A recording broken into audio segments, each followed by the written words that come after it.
Hello friends, எப்படி இருக்கீங்க? என்னடா அவன் டிஎம்கே துண்டை போட்டுன்னு வந்திருக்கானே அப்படின்னு பாக்குறீங்களா? ஆமா ஆமா, அது ஒண்ணும் இல்லைங்க. ரொம்ப நாளா ஒரு ஆசை, இந்த ஊப்பியா ஒரு நாள் நம்மளோட தெருவை வளம் வரணும் அப்படின்னு. அடங்கொக்காலவலி.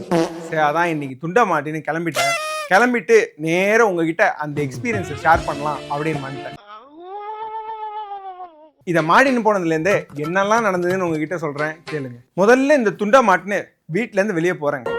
வெளியே போய் ரோட்ல கால் எடுத்து வச்சா யாரோ ஒரு பசங்க வண்டியில டுர்ன்னு சரியான ஸ்பீடா வந்து என்கிட்ட நிப்பாட்டு, டேய் உங்க மங்குனி ஆச்சு பங்குனியோட போச்சு அப்படின்ட்டு என்ன பார்த்து சொல்லிட்டு போறான்.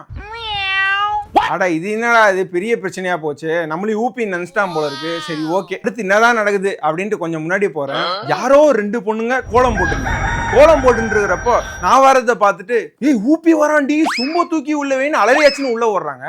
ஐயோ பெரிய கஷ்டமா போச்சுப்பா, இதை வச்சு நமக்கு இதுக்கு மேல கதை ஓடாது அப்படின்ட்டு ரிட்டர்ன் ஆகலாம் நினைச்சேன். சரி ஓகே, எக்ஸ்பீரியன்ஸ் பண்ணணும்னு முடிவாயிடுச்சு. சரி நேராக போய் பார்க்கலாம் அப்படின்னு கொஞ்சம் போனா, சார் ஒரே நிமிஷம் இங்கே வரீங்களா அப்படின்னு டீசெண்டான ஒரு குரல். ஓகே, டீசெண்டாக யாரோ கூப்பிட்றாரு அப்படின்ட்டு நானும் போனேன். சார் ஒரே ஒரு ஹெல்ப் பண்ண முடியுமான்னு ஒரு சார் ஒருத்தர்.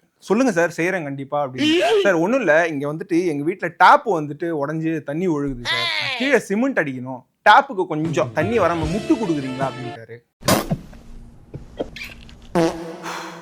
சார் எவ்வளோ பேர் இருக்காங்க, எதுக்கு சார் என்ன கூப்பிட்டு முட்டு கொடுக்க சொல்றீங்க அப்படின்னு நான் கேட்டேன். அதுக்கு அவர் சொல்றாரு, சார் நீங்க இந்த துண்டெல்லாம் போட்டுன்னு இருக்கீங்க, பாக்குறப்பே தெரிஞ்சு திமுக காரர் தான் அப்படின்ட்டு, எவனோ ஒரு பண்ணிக்கெல்லாம் முட்டு கொடுக்குறீங்க, டாப்ல வர தண்ணிக்கு கொடுக்க மாட்டீங்களா அப்படின்ட்டாரு.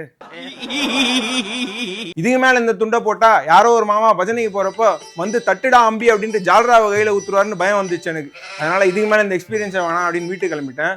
ஒரு நாய் ஒன்று குறைக்குது. நார்மலா நாய்ங்கெல்லாம் எப்படி குறைக்கும், வள்ளுன்னு தானே குலைக்கும். ஆனா அந்த நாய் என்னை பார்த்துட்டு அப்படின்னு குறைக்குதுங்க. அப்புறம் தான் எனக்கு புரிஞ்சுது, ஹாப்பியா இல்லாம ஒரு மாசம் கூட வாழ்ந்துடலாம், ஆனா ஊப்பியா ஒரு நாள் கூட வாழ முடியாதுன்றது.